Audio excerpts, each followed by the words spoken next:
So welcome back, smart people. This is the second sub-assembly of the Astro Troubillon mechanical clock. This is the fork frame. I don't think I mentioned it on the first section when I put together the clock face, but I've never built a clock before. This is also my first significant 3D printing project. So hopefully it all works. If it doesn't, I guess there'll be a lot more content of fixing it. But as I mentioned today, this is the fork frame. Again, I apologize for the crazy part names because some of these are just plain silly. But yeah, I should probably go through and simplify it at some point in the future, do another remix, and organize the whole thing. But hopefully, if other people want to make this in the future, they can use what I'm doing today as documentation to do that. So, this is the fork frame. We start out with a cap for the 12-tooth gear. We have the 12-tooth gear itself. We have a fork frame 40-tooth gear 2, which this is the second one I made. The first one cracked on me, and I'll explain why in a moment. Then we have the fork frame, which is made up fork frame 2, which is made up of two different pieces, the fork frame 2-2A and the fork frame 2-2B.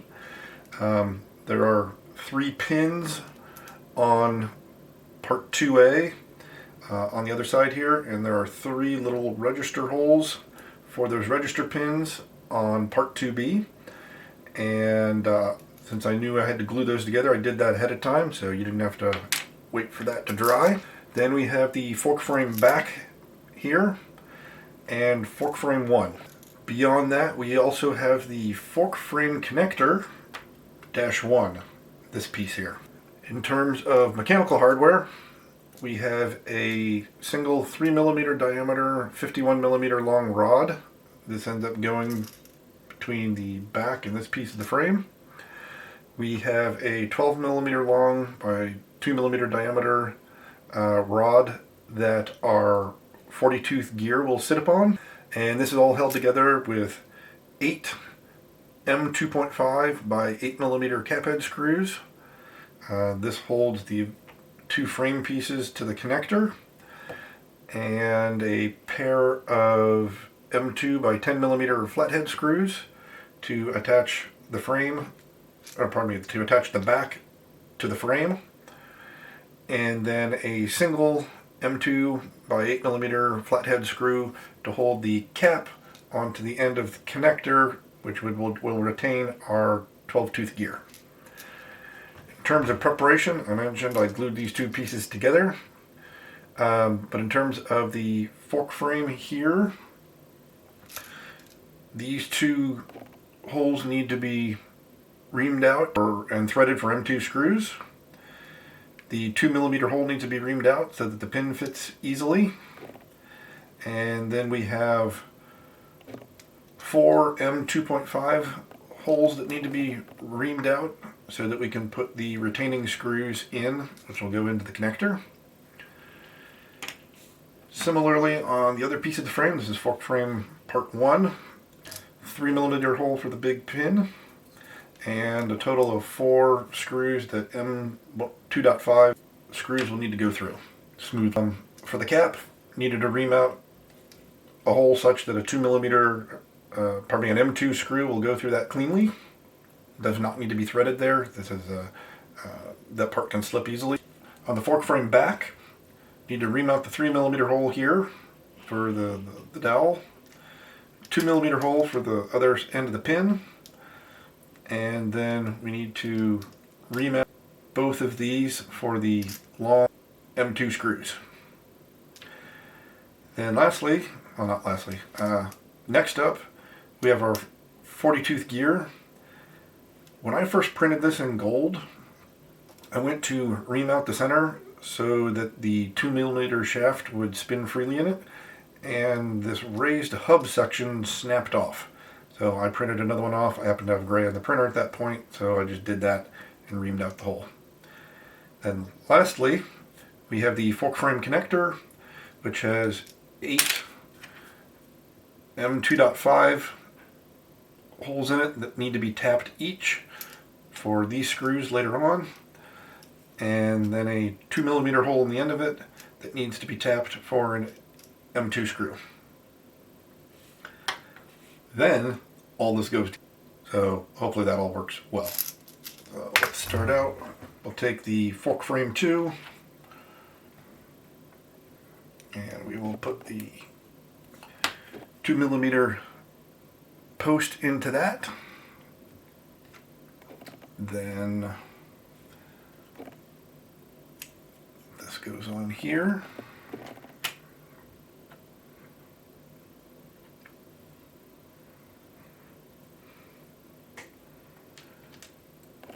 And that goes there. And our 2 long M.2 screws should go in there. By the way, these hex head, or pardon me, the hex hole M2 screws I got here, they're kind of soft, so I've ordered a replacement set.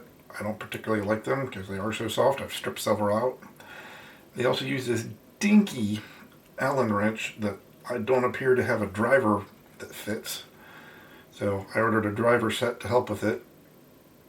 And yeah, not a big fan of these, so can't over torque them, or I'm just going to strip that. So that piece goes there. Our 3mm rod goes there. Later on we will put another gear on such that it meshes with the rest of the next subassembly. And now we can go ahead and put the connector on. The fork frame connector, which goes like that.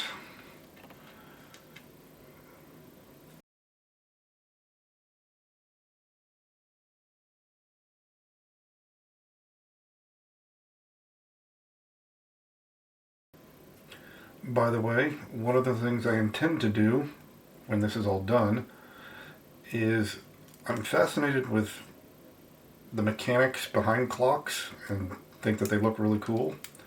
And a project like this most definitely becomes a piece of wall art.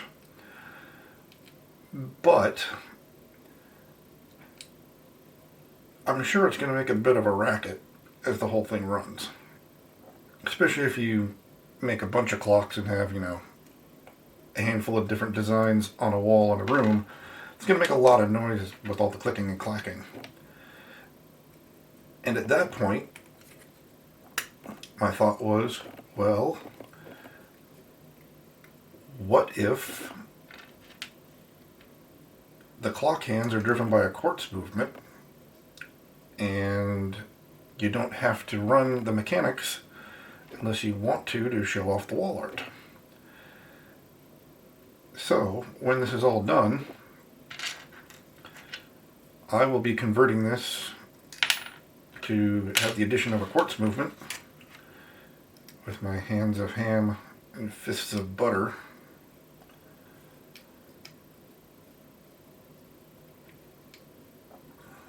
So I can still have a functional clock that tells time all consistently running off a AA battery, and if I want to show off the mechanical movement of it, I can do so.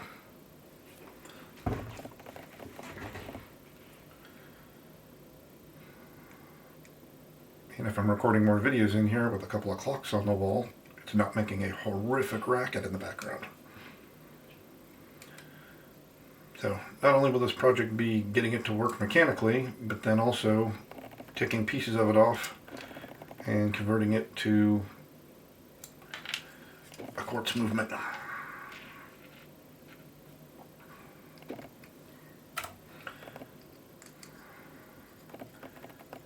And some people always ask, why don't you show your face on camera? Well, that's because I have a face for radio and a voice for silent movies. I'm doing the best with what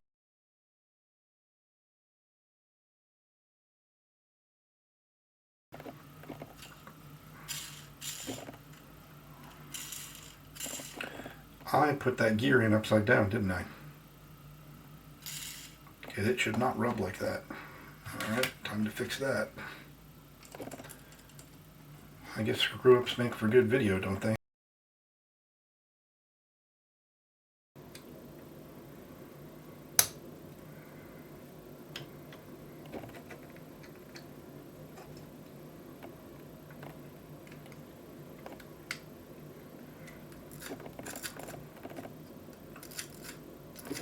That looks a lot better.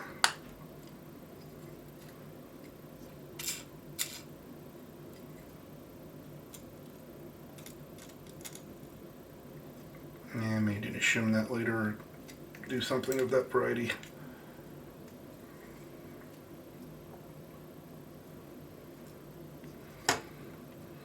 We shall.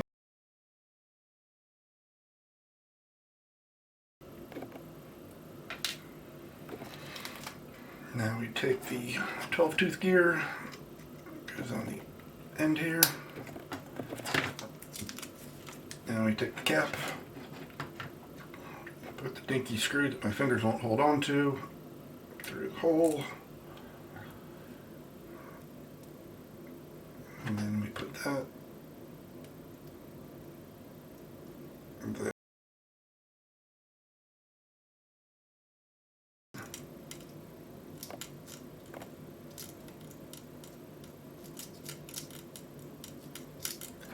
I may need to just grease that a little bit or put a very small spacer underneath it so that it sits up off the frame a little bit.